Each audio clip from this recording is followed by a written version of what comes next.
Welcome to the first national session of the Dole Institute of Politics 2006 Post-Election Conference. I'm Bill Lacey, the director of the Institute. I'm joined as a co-moderator by our Associate Director for Programming, Professor Jonathan Earl, who came all the way back from Occidental in Southern California to help me out on this. We have some wonderful guests, and we're very excited about their willingness to come out to the University of Kansas and be part of this. We are going to focus this afternoon and tomorrow morning on the big picture. We're going to talk about the key events of the 2006 elections, and we're going to use the 2004 presidential election kind of as the starting point. Let me introduce our panelists. First off, and we'll go in order around the table. By the way, all of our panelists for both panels have unbelievable backgrounds and experience. And we've really reduced this to just a tiny little tidbit about each one of them, but I believe we have full biographies on all of them outside. So if you want to pick those up, we'd encourage you to do that. And if I were to introduce everyone on this panel the way they deserve to be introduced, we'd be spending the 2 hours on the introductions and we wouldn't accomplish very much. So we'll just keep it a very simple thing. Dan Baltz, who is a national political correspondent for the Washington Post. Joe Gaylord, who actually was one of my first bosses in Washington, D.C., is currently the president of Chesapeake Associates, former executive director of the National Republican Congressional Committee, longtime advisor to former Speaker Newt Gingrich. Next is Alan Seacrest, who is the president and CEO of Cooper Seacrest, a very highly respected national Democratic polling firm. Next, we have another longtime friend, Peter Brown, who's the assistant director of polling for Quinnipiac University. He is also a syndicated columnist and was a longtime journalist and Scripps Howard White House correspondent. Next, we have Ray Struther. Ray Struther is a legend that many of you probably have heard of. He's a media guru. He's the principal and co-founder of Struther, Duffy Struther. He's a national Democratic message and media strategist. Next, we have Scott Reed, another old friend of mine, who's the chairman and founder of Chesapeake Enterprises. I'm not sure Scott and Joe Chesapeake, so they both like Maryland, Eastern Shore, Maryland a lot. Scott was the former executive, or is the former executive director he was the executive director of the Republican National Committee during the 1994 elections and ran Bob Dole's 1996 presidential campaign. Jerry Seib is next. Jerry's a native Kansan, right? And is the bureau chief of the Wall Street Journal in Washington, D.C. Next is Joe Linsky. Joe is the executive vice president and co-founder of Edison Media Research, which is the firm that handles all the exit polling for the major television networks. And then we have Chris Esposito. Chris had a real tough time getting here today, so we're delighted, Chris, that you finally made it. Chris is with Emily's List. And finally, we have another old friend, Jill Zuckman, who's the chief congressional correspondent of the Chicago Tribune. Please welcome all of our national panelists today.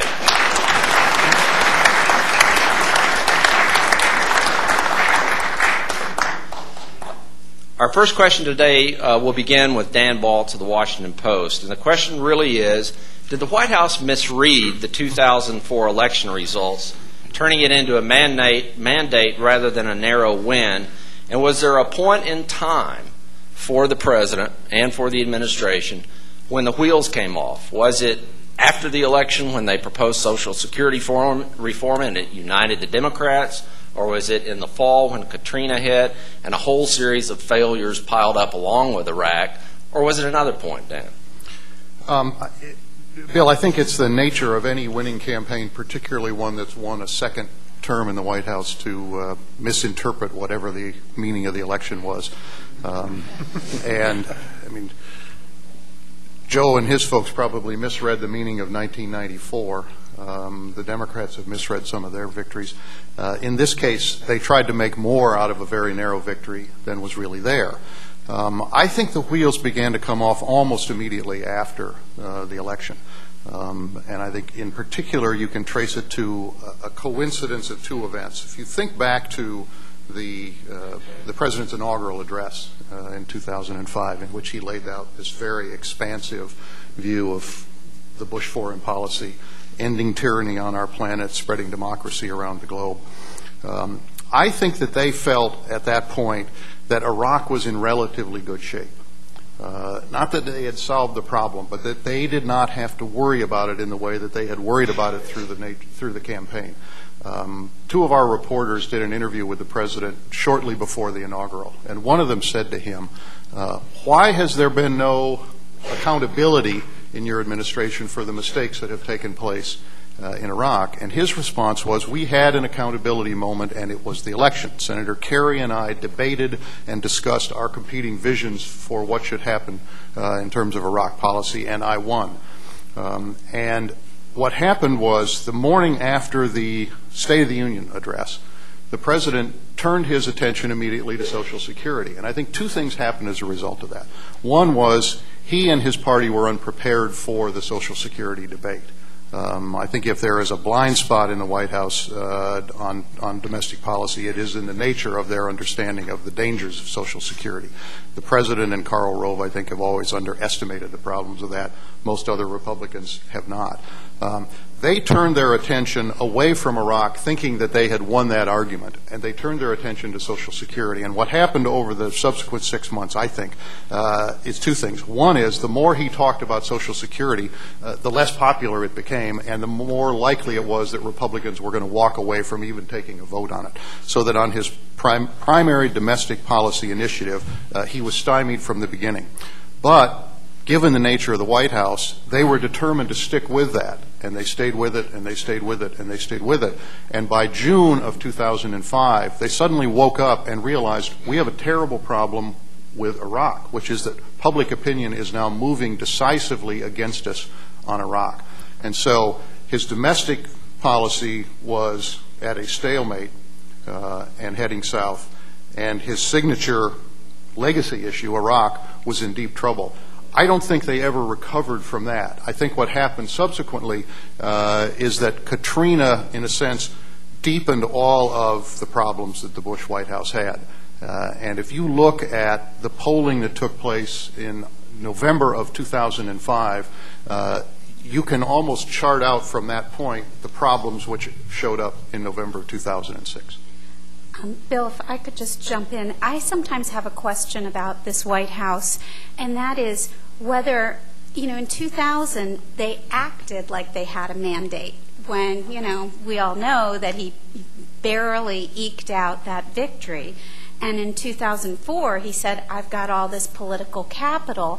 And sometimes I wonder if this White House, just decides we're going to barrel through and act like we've had a major victory so that we can get what we want, even if maybe they know in reality they didn't. But it's hard to tell because they have such a united front that they don't really, let people know maybe what they're really thinking. I sometimes feel like they say things they don't really mean, and they say it over and over again until people just start accepting it or believing it. And, 2004 seemed to be a similar case to 2000, and I agree with Dan that Social Security was another instance where they were just incredibly stubborn. And, when you have the Speaker of the House who's done every single thing he's ever been asked to do, saying to the President, you can't jam change down the American people's throat, you've got a problem.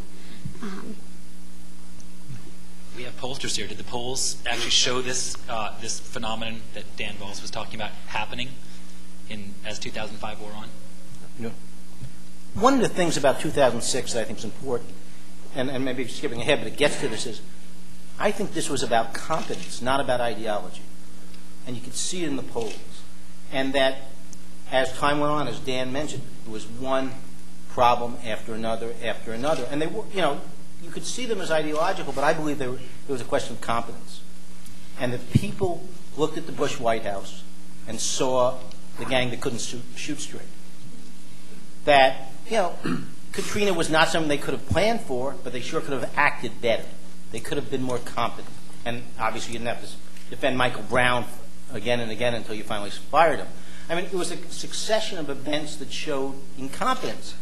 And frankly, that whether or not you think that the country is liberal or conservative or is moving one way or another, competence is always more important than ideology. And I think that was the problem from the beginning. They did nothing to change public opinion about it. I think there was